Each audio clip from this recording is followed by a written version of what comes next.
കോഴിക്കോട് വീണ്ടും തട്ടിക്കൊണ്ടുപോകൽ. Mobile shop ഉടമ അർഷാദിനെയാണ് തട്ടിക്കൊണ്ടുപോയതായി പരാതിയുള്ളത്. സംഭവത്തിൽ താമരശ്ശേരി പോലീസ് കേസെടുത്തിട്ടുണ്ട്. കേസ് അന്വേഷണത്തിനായി പ്രത്യേക സംഘത്തെയും നിയോഗിച്ചിരിക്കുന്നു. മിഥില ബാലൻ വിശദാംശങ്ങളുമായി ചേരുന്നു. മിഥില, പ്രത്യേക അന്വേഷണ സംഘത്തിൽ ആരൊക്കെയാണ്, എപ്പോഴാണ് ഈ തട്ടിക്കൊണ്ടുപോകൽ? നമുക്ക് കിട്ടുന്ന ഏറ്റവും പുതിയ അപ്ഡേറ്റുകൾ എന്തൊക്കെയാണ്?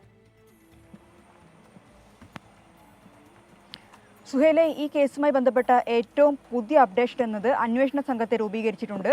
താമരശ്ശേരി ഡിവൈഎസ്പി പി പ്രമോദിന്റെ നേതൃത്വത്തിലുള്ള സംഘമാണ് ഈ ഒരു അന്വേഷണത്തിലുള്ളത്. 4 CIമാർ, അതായത് കൊടുവള്ളി, താമരശ്ശേരി, കാക്കൂർ, മുക്കം CIമാരും കൂട്ടത്തിൽ 11 പോലീസുകാരും ഈ ഒരു അന്വേഷണ സംഘത്തിലുണ്ട്. അല്പസമയം മുമ്പാണ് റൂറൽ എസ്പിയുടെ നിർദ്ദേശപ്രകാരം ഈ ഒരു പ്രത്യേക അന്വേഷണ സംഘം രൂപീകരിച്ച് അവരിപ്പോൾ അന്വേഷണം ആരംഭിച്ചിട്ടുണ്ട്.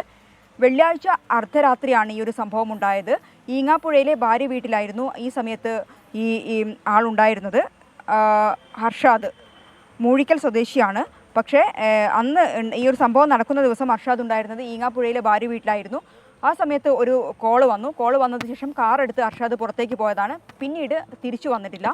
ശനിയാഴ്ച രാത്രിയാണ് പിതാവിൻ്റെ ഫോണിലേക്ക് ഒരു മിസ് കോൾ വന്നു. ആ മിസ് കോളിനെ തുടർന്ന് തിരിച്ചു വിളിച്ചപ്പോഴാണ് 10 ലക്ഷം രൂപ വേണം, എന്നാലേ തന്നെ മോചിപ്പിക്കുകയുള്ളൂ എന്ന് ഇവിടെയുള്ളവർ പറയുന്നു. കരയുന്ന ഭാഷയിലാണ്, അല്ലെങ്കിൽ കരഞ്ഞുകൊണ്ടാണ് ഇങ്ങനെയൊരു സംസാരം അർഷാദിന്റെ ഭാഗത്തുണ്ടായതെന്ന് ബന്ധുക്കൾ പറയുന്നുണ്ട്. കോഴിക്കോട് മൊബൈൽ ഷോപ്പ് ഉടമയെ തട്ടിക്കൊണ്ടുപോയിരിക്കുന്നു. ഭാര്യ വീട്ടിലുള്ള സമയത്ത് ഒരു ഫോൺ കോൾ വന്ന് പുറത്തിറങ്ങിയതാണ് അർഷാദ്. പിന്നീട് അർഷാദിനെ കണ്ടെത്താനായിട്ടില്ല. മോചനദ്രവ്യം 10 ലക്ഷം രൂപ ആവശ്യപ്പെട്ടൊരു ഫോൺ കോൾ വന്നിട്ടുണ്ട്. സംഭവത്തിൽ പ്രത്യേക അന്വേഷണ സംഘത്തെ നിയോഗിച്ചിരിക്കുന്നു. മിഥില ബാലാണ് വിശദാംശങ്ങൾ നൽകിയത്.